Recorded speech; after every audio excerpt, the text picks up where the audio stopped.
You don't belong here, ma'am. First class is for real passengers, not people like you. The words didn't come with a raised voice or a slammed tray table. They came with something worse, a steady, polished tone that cut deep because it was meant to. Lindsay Hartman, the lead flight attendant on United Airlines Flight 342, said it with her shoulders square and her chin slightly lifted, like she was reading from a rule book no one else could see. And in that instant, every sound in the cabin seemed to vanish. People stopped reaching for their seatbelts. The man in 1B looked up from his phone. A woman in 2A slowly turned her head. And Vanessa Cole, standing at the front of the plane holding a valid boarding pass for seat 1C, realized this wasn't a misunderstanding. This was something else entirely. Before we go on, where are you watching from? Drop your city in the comments. If you've ever seen someone judged by how they look, hit like and subscribe if you believe respect matters more than appearance. What happened next changed everything. Now let's go back to that aisle. Vanessa didn't move. She didn't blink.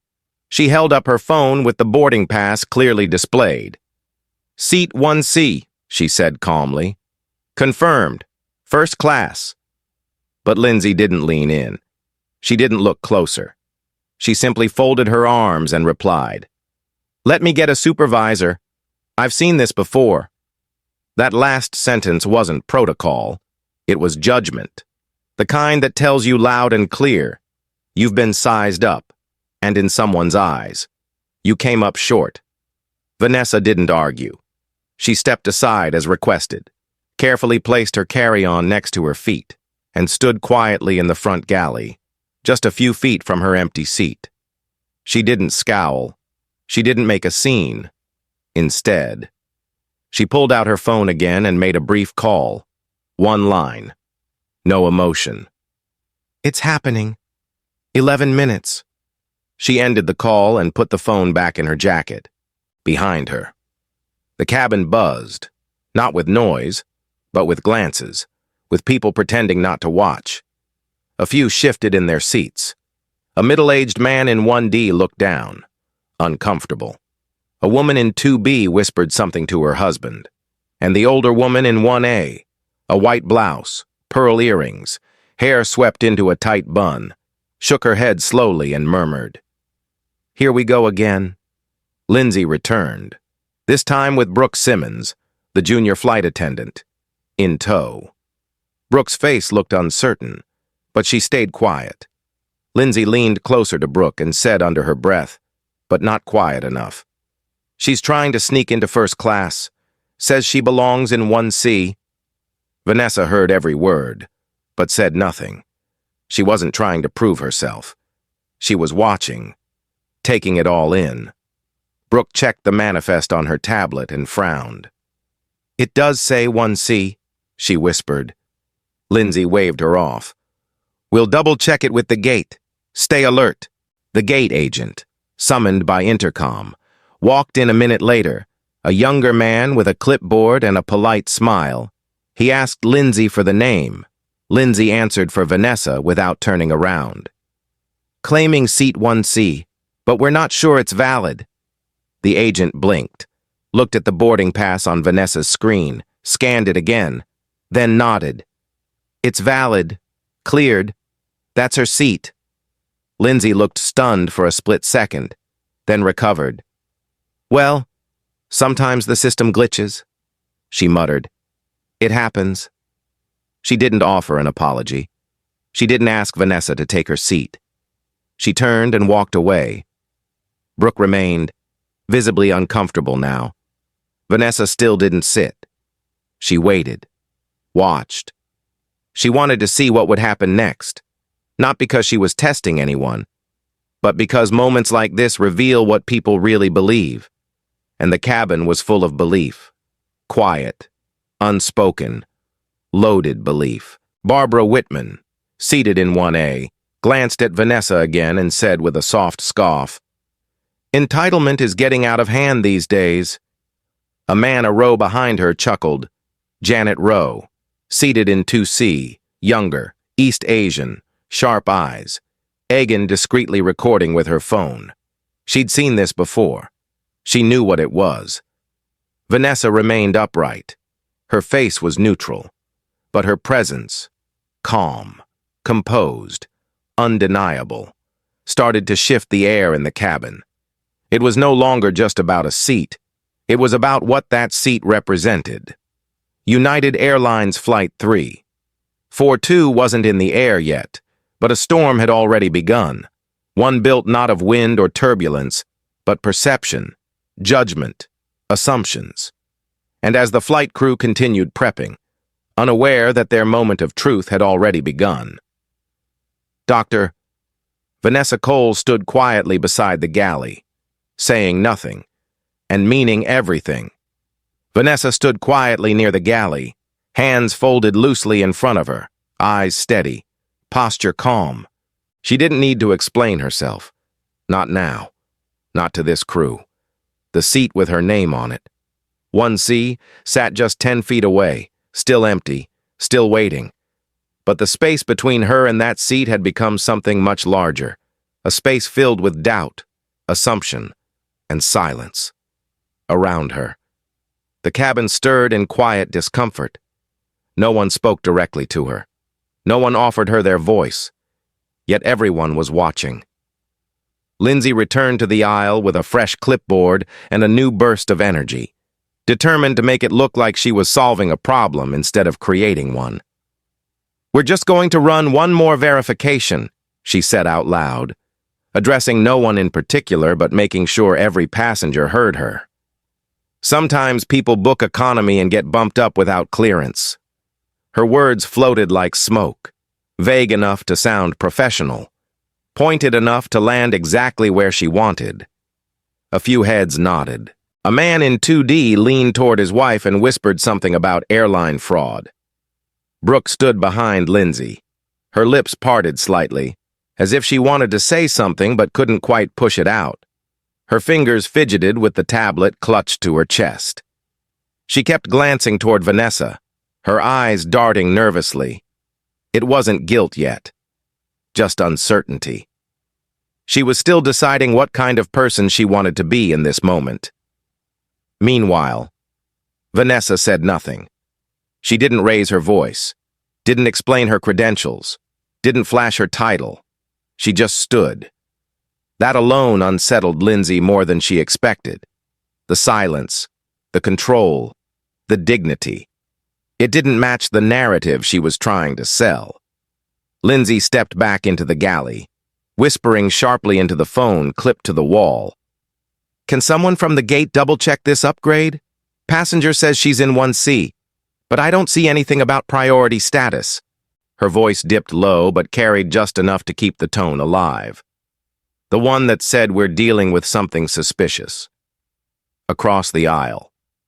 Barbara Whitman, the older woman in 1A with the pearls and the too-perfect bun, leaned over the armrest and looked straight at Vanessa.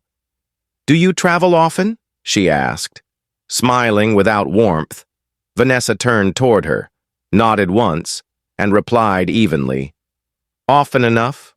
Barbara kept smiling. "I see. You must work for one of the non-profits. They give upgrade perks now, don't they?"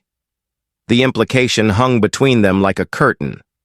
Vanessa didn't answer, not because she didn't have a response, but because responding would give the moment more dignity than it deserved. Barbara adjusted her seatbelt, clearly expecting acknowledgement, but got none. A soft tension filled the row. A few rows back, Ronald Price, a black man in a tailored navy suit, exhaled slowly and closed his laptop. He didn't say a word, but his body language shifted. He had seen this dynamic before, too many times. And though he wasn't ready to speak up, something in him began to turn. Brooke finally stepped forward. "Ma'am," she said softly to Vanessa, "we're just still checking the manifest, but I'm sorry for the delay." Her voice cracked slightly at the edge. Lindsay shot her a glare. Brooke lowered her eyes and stepped back. The moment of decency had passed. Vanessa gave her a small nod. Not of gratitude, but acknowledgement. Just enough to say, "I see you trying." Then silence again. Janet Rowe, sitting in 2C, angled her phone just enough to keep filming. She wasn't live streaming, not yet, but she was capturing everything. She had started filming the moment she heard the sentence, "Not people like you." She knew what that meant, and now she had it on video. She glanced up once, met Vanessa's eyes. There was no smile exchanged, no wink, just mutual understanding, a silent agreement that this mattered, that this wasn't just about a seat.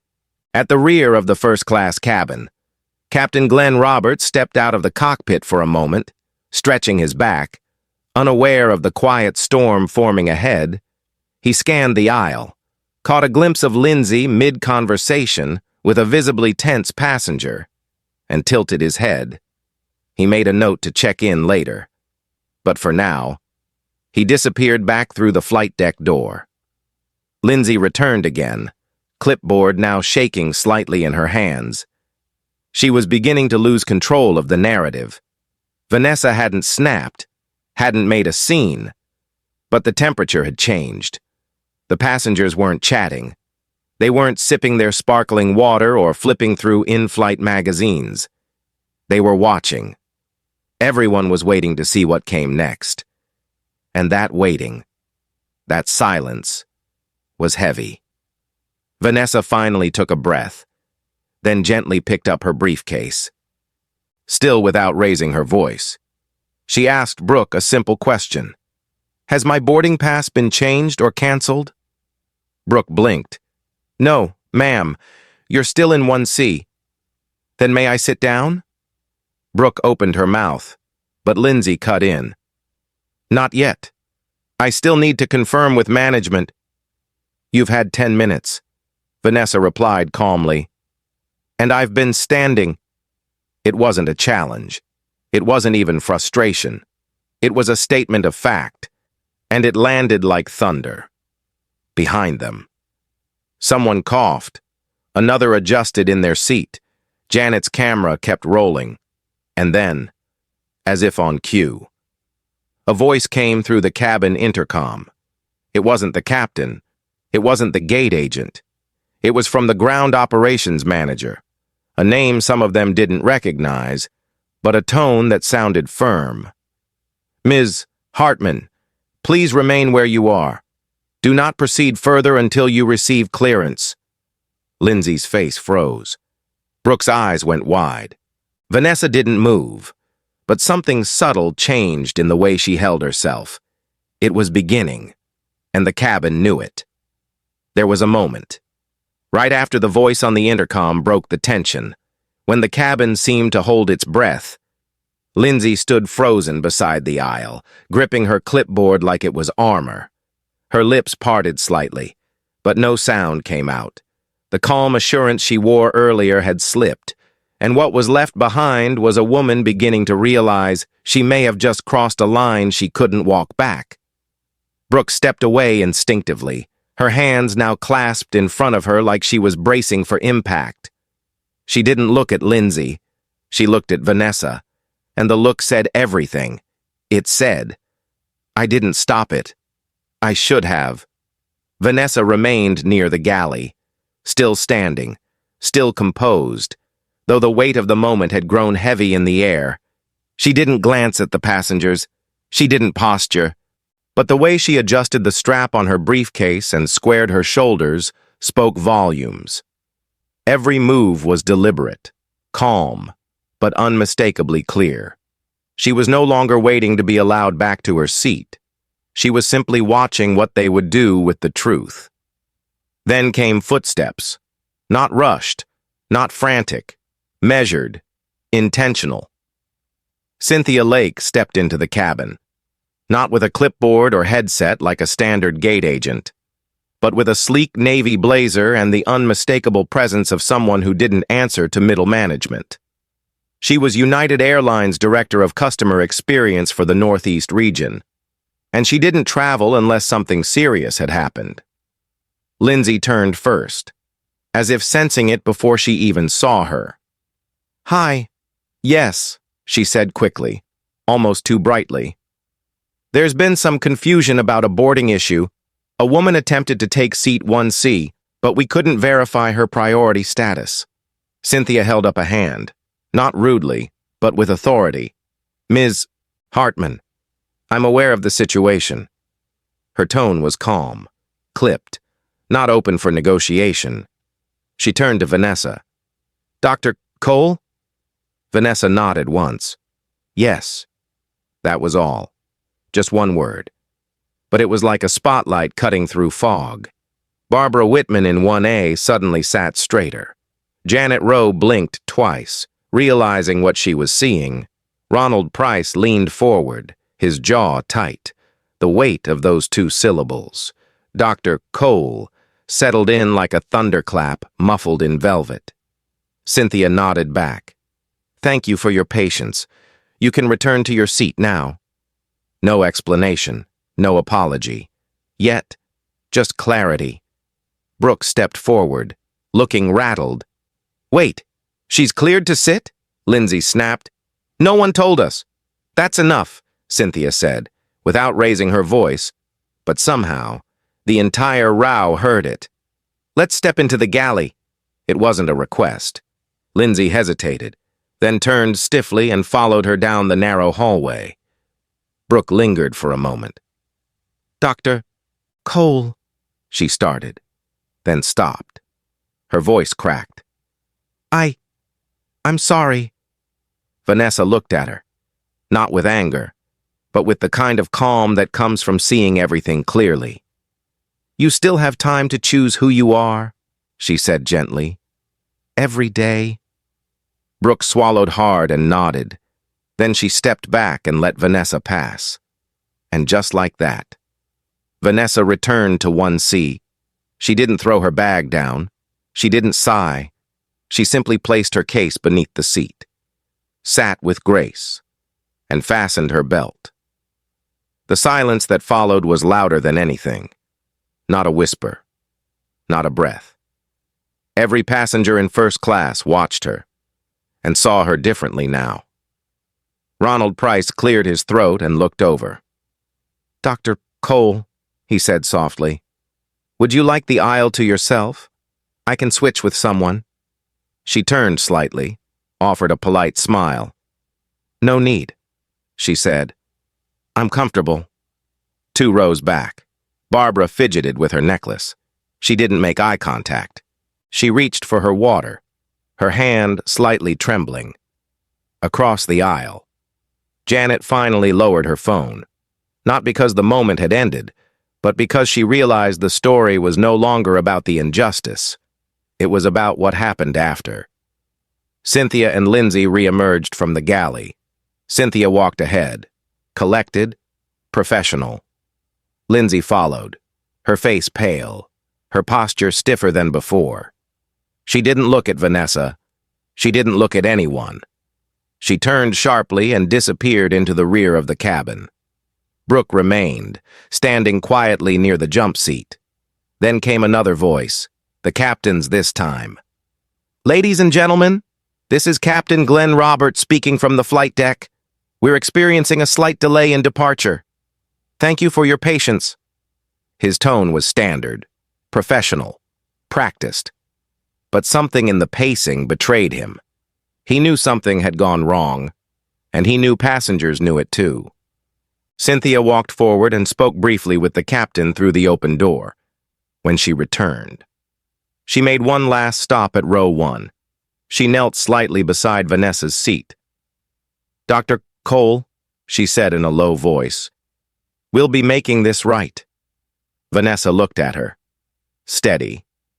You already are, she said. Just make sure it lasts after I leave. Cynthia gave a nod that was part apology, part promise. Then she stood and left the cabin. The door closed. The hum of the engines grew louder. Brooke secured her jump seat. Lindsay did not return.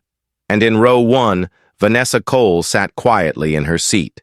Not triumphant, not vindictive, but grounded, solid, seen. The cabin was still. Nothing had taken off yet. But everything had already changed. The hum of the cabin softened into a quiet waiting room, thick with awareness. First class didn't usually feel like this. It was often filled with idle scrolling, business calls cut short, glasses clinking softly on tray tables. But now, no one moved much. No one spoke loudly. The presence of truth had changed the air. Vanessa sat still in 1C, composed, looking straight ahead as if none of it touched her. But everyone around her knew better. They knew they had just witnessed something shift. A black woman had walked into a space they believed required explanation, and she hadn't offered one. And still, she stayed. Across the aisle. Barbara Whitman finally set her water down. She'd stopped sipping it 3 minutes ago, but kept holding the glass like a lifeline. She hadn't said another word since Vanessa returned to her seat. Her eyes drifted from the seat back in front of her to the cabin door and back again, never meeting Vanessa's gaze, a few rows behind. Janet Rowe was now texting furiously. The video she recorded earlier had been sent to a friend who worked in PR. She didn't know if it would go public yet, but she was documenting everything. The world needed to see what happened, not just the moment of insult, but the power of how Vanessa handled it.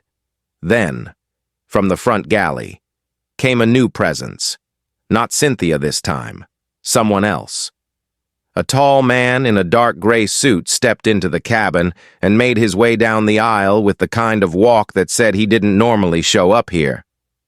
His name tag read, Malcolm Rhodes, Corporate Counsel, United Airlines. A hush followed him like a shadow. He wasn't smiling. He didn't stop to chat. He moved with purpose. Behind him, Tom Delgado, the terminal's lead operations manager, carried a folder under his arm and a portable printer in the other. Together. They looked like a team brought in not to investigate, but to finalize. Captain Glenn Roberts emerged once again from the flight deck, meeting Malcolm near the galley. They exchanged a brief conversation, low and serious, before Glenn nodded and stepped aside. Then Malcolm turned to Brooke. His voice was calm but direct. "Can you please ask Ms. Hartman to come forward?" Brooke froze for a moment. Then she stood and walked briskly to the back of the plane. A few minutes passed, the kind of minutes that stretch. Vanessa didn't move. She didn't react. She simply crossed her legs, gently rested her hand on the armrest, and waited. Passengers sensed it. This wasn't just about correcting a seating error anymore. This was about policy, accountability, identity. Lindsay Hartman returned, walking stiffly up the aisle, her expression a mix of confusion and defiance. She paused when she saw Malcolm and Tom. "What's going on?" she asked, keeping her voice low but laced with irritation. "I've already reported everything." Malcolm raised his hand. "Ms. Hartman," he began, "we've reviewed the full incident, including audio from the intercom system and gate logs. We also received a direct alert from our executive systems department the moment this event triggered a priority protocol." "Priority protocol?" Lindsay echoed, glancing toward Brooke, who lowered her eyes. "Dr. Vanessa Cole," Malcolm continued, turning slightly toward Vanessa without making a scene, "is not only a ticketed first-class passenger, but a contracted executive partner of United Airlines with strategic clearance. What occurred in the last 15 minutes is in direct violation of both our customer respect policy and leadership alignment standards." Lindsay looked stunned. "I was just doing my job," she said. She didn't look. She stopped herself, but the damage was done. Malcolm tilted his head, just slightly. "That is exactly the problem." Then he opened the folder, pulled out a single-page printed form, and handed it to her. "Effective immediately. You are removed from service on this flight and placed on administrative review pending final determination. You may collect your personal items and deplane with the station supervisor." Lindsay's mouth opened, then closed. She didn't argue. She didn't cry.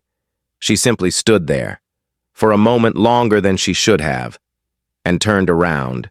As she walked back down the aisle, the same aisle she had strutted through just minutes earlier, she passed passengers who had watched it all unfold, and though no one said anything to her directly, the silence spoke for them. Tom Delgado followed her out. Brooke stayed near the galley, visibly shaken. Captain Glenn stepped forward to address the cabin. "Ladies and gentlemen," he said over the intercom, "we appreciate your patience. Our crew adjustment is now complete, and we'll begin final departure preparations shortly." His voice was even, measured, but for those listening closely, it carried something else, the quiet weight of regret. Cynthia returned briefly, met Vanessa's eyes from the galley, and gave her a short nod. Then she turned and exited without a word. Her work was done. Vanessa looked down at her phone, not to scroll, not to escape, but to mark the time. 11 minutes. From insult to intervention, from accusation to accountability. She didn't gloat. She didn't shift in her seat. She simply breathed. Across the aisle, Ronald Price finally spoke, his voice quiet but clear. "That was one of the most dignified things I've ever seen." Vanessa turned toward him, gave a small, respectful nod. "Sometimes dignity's the only thing they can't take from you," she replied. A few rows back, a young woman clapped, softly, hesitantly, and was joined by one more, then another. It never turned into a standing ovation. Vanessa would have hated that. But it was just enough, just human enough, to remind the entire cabin that what they'd witnessed mattered. Brooke walked forward. Now alone at the front of the cabin, she leaned slightly toward Vanessa. "We have a new crew coming on board. Would you like anything while we wait?" Vanessa looked at her, this time with a soft, forgiving expression. "Water would be nice," she said gently. "Cold, if possible." Brooke nodded quickly and disappeared behind the galley curtain. And so Vanessa sat there, not just in 1C, but in control. She hadn't demanded it. She hadn't needed to. She just waited, and let the truth arrive in its own time. The atmosphere in the first-class cabin of United Airlines Flight 342 had changed, but not in any loud or dramatic way. It was subtle, felt more than seen, as the plane prepared for takeoff. A kind of hush settled over everyone, like the final seconds before a storm passes and the sky forgets how to speak. The incident with Lindsay Hartman was over, but its residue clung to the air, thick with the weight of reflection. Vanessa Cole, still seated in 1C, hadn't moved much. She didn't need to. Her stillness wasn't passive. It commanded space. She didn't glare. She didn't posture. She simply existed without apology. And that, somehow, seemed to rattle people more than any outburst could have. A few rows behind, Ronald Price, the retired professor, sat with his hands clasped in front of his lips, deep in thought. He'd seen things in his lifetime, marches, speeches, broken glass and burning buses. But something about this moment felt just as important. Not because it was loud, but because it was so ordinary. A black woman had been wrongly judged, stripped of dignity, and then calmly took it back. And everyone had to sit with that. Across the aisle, Barbara Whitman, who had previously smirked at Vanessa, now seemed visibly uncomfortable.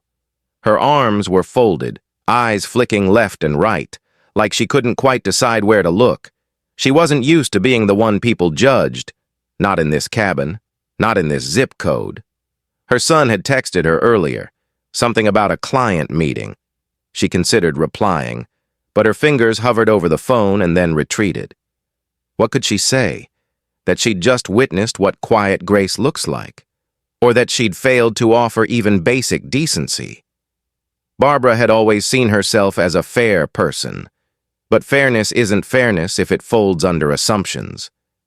Meanwhile, A younger couple seated in 2D and 2E were whispering softly. The woman leaned toward her husband and said, "I hope our daughter becomes a woman like that someday." He nodded silently, his jaw tightening. Neither of them had intervened earlier, and they felt that now. Guilt is a quiet thing, and it doesn't always scream. It lingers. Farther back in 4A. Janet Rowe was reviewing her video clip again. She hadn't posted it publicly. Yet. But she knew she would. Not for clicks. But because this story needed witnesses. In a world where so many moments like this go unseen or unchallenged. Hers had been recorded, and she had no intention of letting it vanish into silence. She added a caption draft. "What happens when you mess with the wrong passenger? United. You need to do better. We all do." She saved it in her notes for now. Across the cabin, a flight attendant brought Vanessa a cold bottle of water and a fresh cloth napkin. "Thank you," Vanessa said simply, her voice calm and full. The attendant gave a soft nod and stepped back, avoiding any grand gestures. It wasn't needed. The kindness had already been received. The captain's voice came through the intercom once more. "Ladies and gentlemen, thank you again for your patience. We'll be departing shortly. Please ensure your devices are in airplane mode and your seatbelts are fastened." The usual tone. But now, those words floated through a cabin that was paying attention. Everyone was tuned in, not just to the safety briefing, but to themselves. There's a strange thing that happens when people witness injustice up close and personal. Some shrink away, uncomfortable. Others lean in, changed. In seat 3B, an older black man named Reverend Elijah Duncan, dressed in a dark gray suit and reading a pocket Bible earlier, looked toward Vanessa with quiet admiration. He recognized the kind of strength that doesn't perform for attention. It simply exists. He whispered a prayer, not for her, but for the world around her. A world still trying to catch up to her calm courage. In contrast, not everyone seemed changed. A white man in 3C scrolled through his phone, oblivious or perhaps determined to appear so. His eyes never left the screen. Some people choose silence as a shield. That's fine. But silence never saves anyone when the moment calls for presence. The engines finally roared to life, humming under the cabin floor as the aircraft taxied down the runway. And with each inch it rolled. The tension lifted, not erased but absorbed into something else. Respect, reflection, and, for some, reckoning. As the plane lifted off the ground, climbing steadily into the early evening sky, Vanessa looked out the window, not to escape, not to dream, just to breathe. She'd been through worse than this. What she endured today wasn't new, but the way it ended, the way the tide turned quietly in front of a crowd that never expected it, that felt different. She wasn't just sitting in first class anymore. She was sitting in something bigger. The proof that power doesn't always come loud or dressed in designer labels. Sometimes it comes quietly, with your back straight and your voice steady, and you don't have to raise it, because the room does it for you. As the seatbelt light dimmed, a man from row 4 came forward, paused by Vanessa's seat, and said gently, "I just wanted to say, thank you." Vanessa gave him a small nod, her tone gracious but firm. "You're welcome," she said, "but I didn't do it for applause." He smiled and returned to his seat. That's the thing about integrity. It doesn't ask for reward. It just shows up and stays put. The rest of the cabin, now quieter than ever, leaned into the stillness. And while the flight had only just begun, the journey everyone had taken, with their eyes, their assumptions, and their hearts, was already well underway. Vanessa reclined slightly, took a sip of her water, and let the silence wrap around her like armor. She didn't need to say a word. She had already spoken louder than anyone else on that plane. Somewhere over Colorado, cruising at 36,000 feet. The cabin lights had dimmed just enough to create a quiet, reflective glow. Most passengers had settled into their routines, some reading, some watching movies, others pretending to sleep but clearly still turning the earlier incident over in their minds. Vanessa Cole remained calm, reclined slightly, her hands folded in her lap, her mind focused, not on what had happened, but on what needed to happen next. She wasn't just another passenger flying from Chicago to San Francisco. She was en route to a civil rights symposium hosted by the National Social Equity Council, an event where she was scheduled to be the keynote speaker the very next day. But no one around her knew that yet, not even the crew. She didn't carry herself with a sense of celebrity, and there was no entourage or assistant holding her purse. Vanessa never traveled that way. She believed her work spoke loud enough, but it wasn't until a curious murmur began to ripple through the rows behind her that the realization began to spread. It started innocently. Janet Rowe, the passenger who had recorded the confrontation, had posted a short, captioned version of the video to her social feed once the plane's Wi-Fi kicked in, within minutes. It began to pick up traction. People were resharing, commenting, tagging United Airlines. But the part that changed everything was what happened about 12 minutes later. A retired journalist from the Bay Area Tribune who followed Janet replied under the video, "Is that Vanessa Cole, the CEO of the Liberty Justice Foundation? If so, United just messed with the wrong woman." That single comment cracked everything open. Row 3's Reverend Duncan saw it first. Then Barbara Whitman's phone buzzed with a message from her daughter, who had already seen the clip. "Mom, is this the woman you were flying with? She's incredible. Look her up." Barbara's hands trembled slightly as she opened a browser tab and typed the name in. Vanessa M. Cole. The search results exploded with headlines. Civil rights attorney, Harvard Law graduate, founder and CEO of Liberty Justice Foundation, listed by Time as one of the 25 most influential black women in America, legal advisor to 2 former presidents, tireless advocate for equity, dignity, and systemic reform. Her breath caught. This woman, this quiet, composed, well-dressed passenger she had doubted just an hour ago, was a national leader in the fight for everything she herself claimed to believe in, and Barbara had written her off because of what? A hairstyle? A tone of voice? A skin tone? She felt the full weight of her shame settle into her chest like a stone. Meanwhile, the back of the cabin was stirring with quiet realization. 2 younger passengers whispered, "I think she's the one who helped write the Equal Housing Act revision in 23. "No way! That's her?" one of them replied. But it was the flight attendant in the galley, Sandra, who found herself frozen in place as she stared at the article that now glowed from her phone screen. Her chest tightened. She remembered the tone in Lindsay Hartman's voice earlier, the phrase, "You don't belong here," and how casually it had been thrown out like garbage. But Vanessa hadn't just belonged in first class. She'd built programs to protect people from exactly that kind of treatment. Sandra closed her eyes for a moment, the burn of guilt sitting heavy in her throat. She had served Vanessa water. She had been polite, but she hadn't intervened. And that silence now felt louder than anything else. In the cockpit, the news had quietly reached Captain Mitchell, too. A call from United's operations team had buzzed through. Apparently, corporate had already been notified. Janet's video had gone viral, and legal was preparing a response.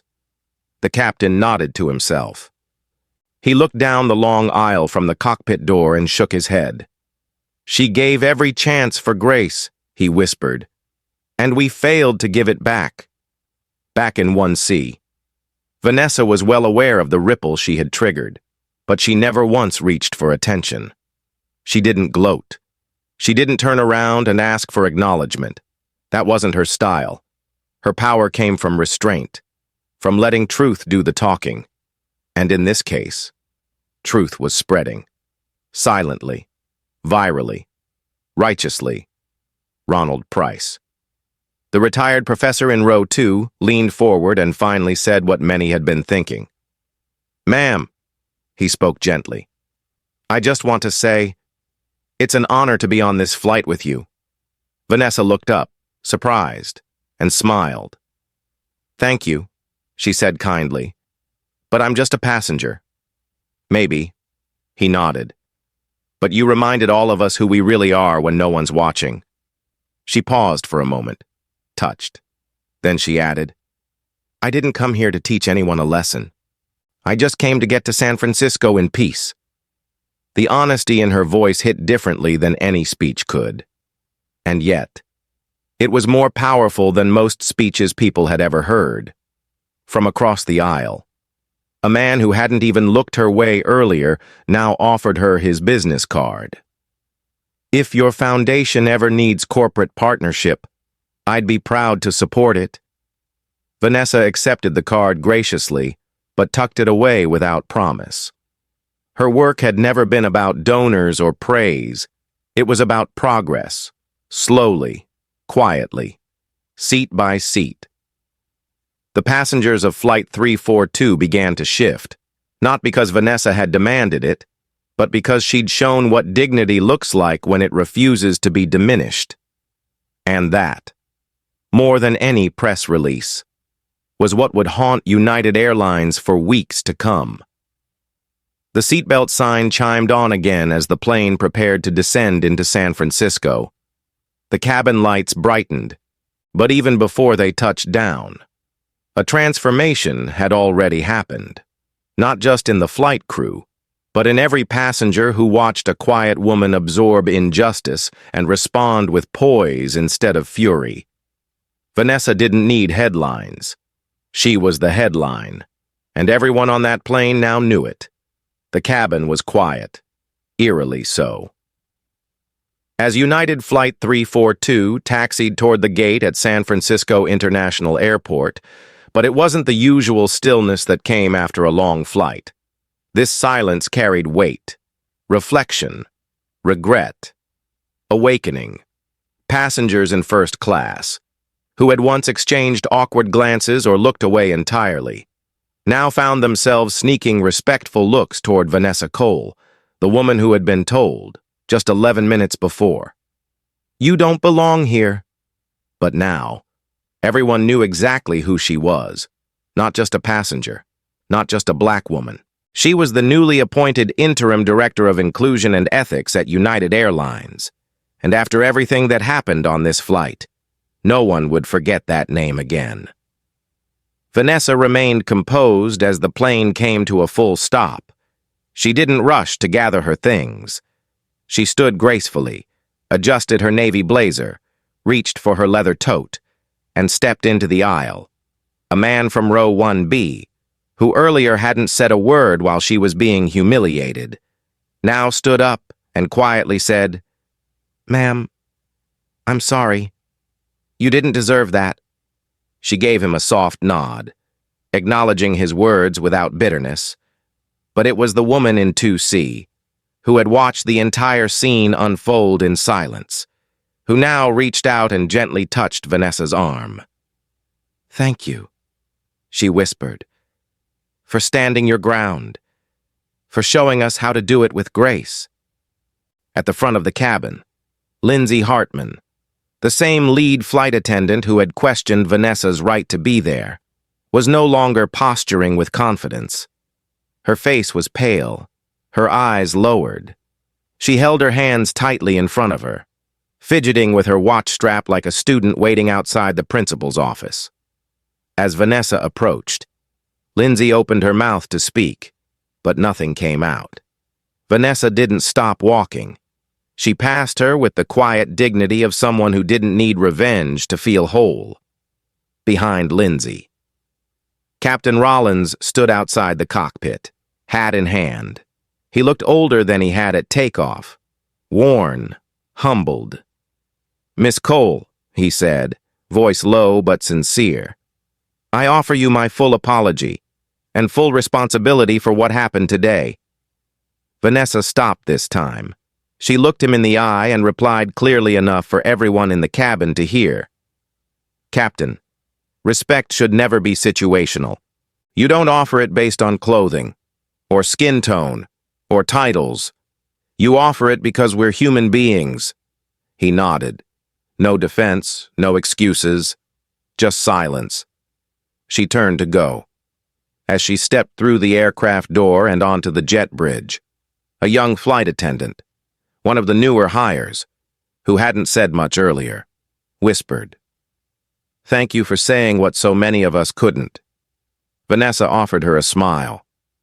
"Then say it next time," she said kindly, "because silence helps no one." The moment she entered the gate area, 2 United Airlines executives were waiting, public relations staff trailing behind with tense smiles and phones in hand. The story had traveled fast. A video clip from a passenger in row 3 had already gone viral on X.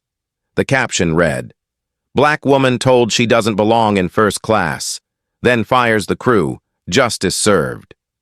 But Vanessa had no interest in fanfare. She looked past the executives, past the flash of media interest, and walked toward a group of airline interns standing near the service desk.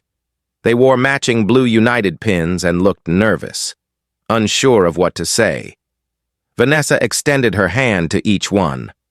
"I know this wasn't what you expected to witness today," she said warmly, "but maybe it's what you needed to see. What happened on that plane isn't just about a few bad apples. It's about what happens when we don't speak up. You have a choice. Make this company better than what we saw today." One of the interns, a young Latina woman with trembling hands, looked up and said, "We will, because of you." Vanessa smiled, then turned to the cameras now surrounding her. She raised one hand, not to wave, but to speak. "I'm not here to destroy people's careers. I'm here to build something better." Today was a lesson, not just for United Airlines, but for every company, every crew, every employee who makes assumptions based on how someone looks. The next time a black woman walks onto your plane, or an elderly man who speaks broken English, or a young person wearing thrifted clothes, remember what you saw today, and treat them with respect from the moment they step on board. Don't judge a book by its cover. There was no need for applause, no mic drop moment, just truth. As Vanessa walked away from the gate, the world behind her began to shift. The crew she had quietly dismissed would face accountability. Training programs would be overhauled. Inclusion policies would be rewritten with her at the helm. But most importantly, hearts had changed. And that's where real reform begins. Thank you so much for watching. If this story touched you, please give it a like and subscribe to the channel. We appreciate your support, and we'll see you in the next story.